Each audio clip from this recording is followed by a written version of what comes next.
She's a country girl out of this world, and that's a fact.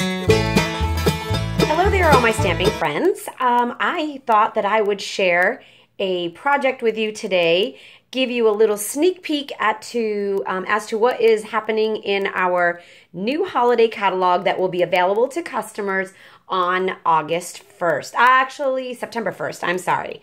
So this beautiful image is created with a brand new stamp set from the holiday catalog.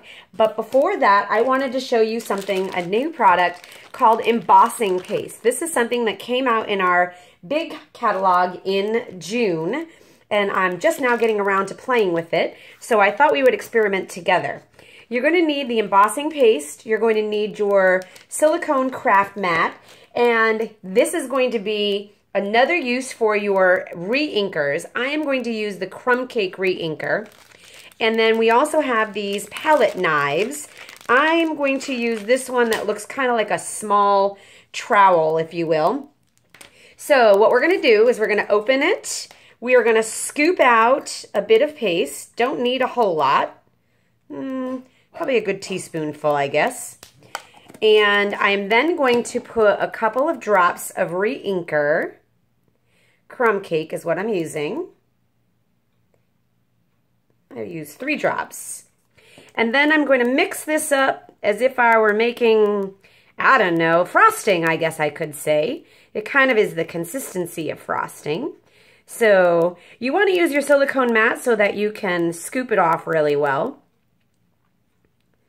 And I just want a hint of color. I want to color the paste. Now you can leave the paste white if you would like. This paste takes about 5 minutes or so to dry on your project. You might think this is a lot of work or this is hard, but it is so easy and adds so much to the project. It's crazy. So we also have a set of decorative masks or stencils. I'm going to use the one that looks like a brick wall. I've got a project that I started, the one I started the video with. Just going to move this over a little bit. And I just want to do some little swipes. I'm not going to do too much on here. I'm going to put my stencil down. I'm going to take my little trowel. I'm going to just spread it across my card. Like I said, I want to try to do it evenly. Do a little bit more over here. Good. And I don't want it to be perfect. I want kind of like a little diagonal effect. And then I'm going to move my stencil, and voila, I got a little brick wall. Yes, I love it. I'm going to show you what the finished product looks like in just a minute. I'm going to do a second one here. I got to be careful because this is wet, and I don't want to get it on my project. All right, so I'm going to use the same stencil.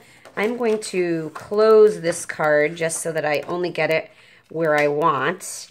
This is going to be a vertical card, so I'm going to do this one kind of like this on a diagonal. I've got some more that I still have some, so that amount of paste that I mixed up is more than enough to do a couple of projects.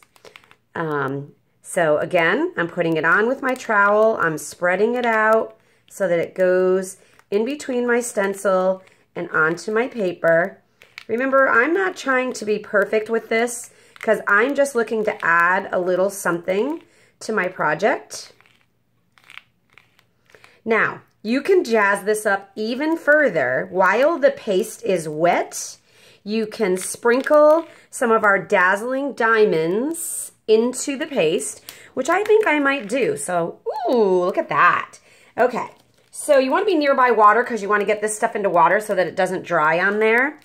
Let me get my ooh, I made a mess, but that's okay. We're going to use it as a prototype. Don't panic. It's okay. Let's get this folded over. Good. All right, let's get the dazzling diamonds out here. I've got a big tub of it. I store mine in a Rubbermaid container. I dumped several containers in, and I put a little plastic spoon in there because I like to use this stuff just like Jimmy's or Jiffy's on an ice cream cone. So I'm going to go ahead and sprinkle on top of my wet paste some dazzling diamonds. I don't know that this one is wet enough, but the first one that we did, then I'm going to go ahead and try it anyway. And then I'm going to shake the excess back into my container. Ooh, can you see that? I don't know about on film. Can you see how sparkly and delicious that is? Okay, so that's the paste. But now we're going to go about creating our project. So I showed you at the very beginning of the video stamped images. I'm going to show you those images again on a different piece of paper. So this one here is going to be rectangular. I am using, the stamp set is called Autumn Harvest, I believe. It is a 13-piece set, actually called Painted Harvest. I don't know which way is the right way. I don't know if it's this way or this way. But it's a two-step stamping set. When it comes out in the holiday catalog, there will also be a punch that coordinates with these leaves. I don't have that as of yet. I'm using crushed curry ink. And the beauty of this is that the etching in the stamps allows you to use the same color, but it looks like you're using different colors. So I'm going to use this bottom layer first. Oops, where's my sponge? My piercing mat I like to use for stamping of my clear stamps. It just gives me such a beautiful, complete image. So I'm going to go ahead and stamp the base of my sunflower. So pretty. I'm using the same color ink, my crushed curry. And this is not a stamp that lines up exactly perfect because no sunflower is absolutely perfect. So I'm doing my second layer. And if you look, it looks as though I have changed the color, but I have not. I am going to do a chocolate chip center with the image that is the center of the stamp. Ta-da! Okay, and then I think I'm going to use some old olive to put some ferns. Where do I want to put my ferns? I'm thinking I want to do them like this. So let's say one here, one here. All right, I like that.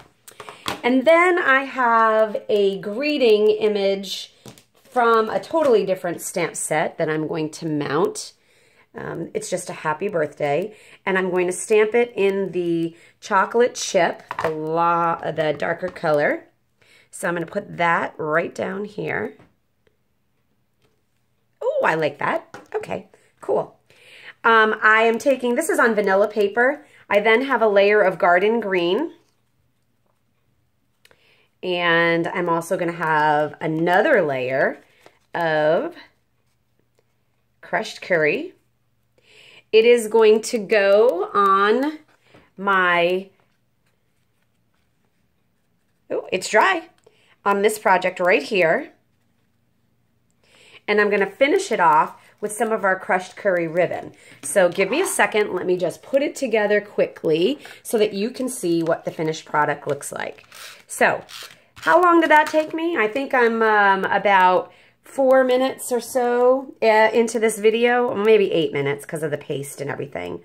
And I just smutzed my project. It's okay. I'm okay with that. And I am going to glue this on here. I'm going to take a piece of this ribbon. I think I'm going to tie it here. Oh yeah, I like that a lot. I like that a lot. Okay, let's cut that here. And